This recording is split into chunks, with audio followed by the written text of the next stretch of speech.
رومیوں نے عیسائی مذہب قبول کرنے کے بعد یورپ اور شام میں یہودیوں پر زندگی تنگ کرتی تھی، انہیں در بدر کیا، ظلم کیے، ذلیل کر کے رکھا اور قتل کیا۔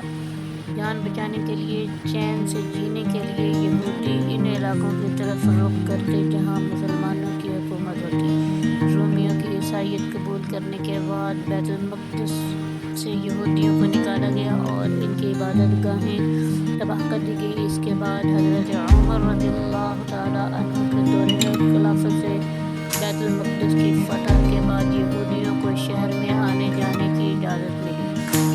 637 ہجری میں بیت المقدس فتح ہونے کے بعد حضرت عمر بن خطاب رضی اللہ تعالیٰ عنہ نے یہودیوں کو بیت المقدس کی زیارت کی اجازت دی، جبکہ اس سے پہلے عیسائیوں نے ان پر پابندی لگا رکھی تھی۔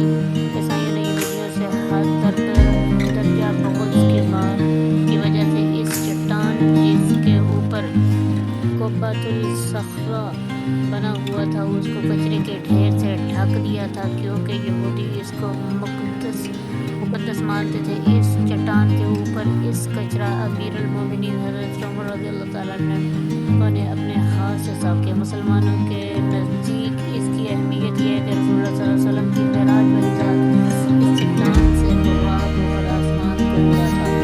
پھر جب بھی صلیبی جنگ کے بعد عیسائی بیت المقدس پر قابض ہوئے تو مسلمانوں اور یہودیوں کا قتل عام کیا گیا۔ سلطان صلاح الدین کے بیت المقدس فتح کرنے کے بعد اور ایک طویل عرصہ تک سلطنت عثمانی کے زمانے میں یہودی قلیل تعداد میں رہے، لیکن عیسائی ظلم و ستم اور ذلت و خواری یہودی سے بدتر حالت میں ہیں۔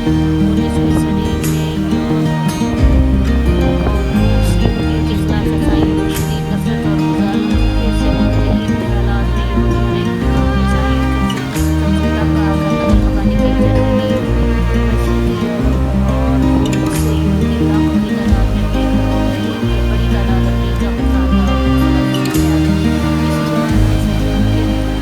اسی دوران کی تحریک نے جنم لیا۔ اس تحریک کا مقصد یہودیوں کے لیے امن و امان کا انہوں نے فلسطین کو چنا۔ یہ تحریک یورپ، امریکہ اور فلسطین میں زور پکڑ گئی اور یہودیوں نے بڑی تعداد میں فلسطین میں آباد ہونا شروع کر دیا اور یہاں زمینیں خریدنے لگے۔ یہ سلطنت عثمانیہ کا آخری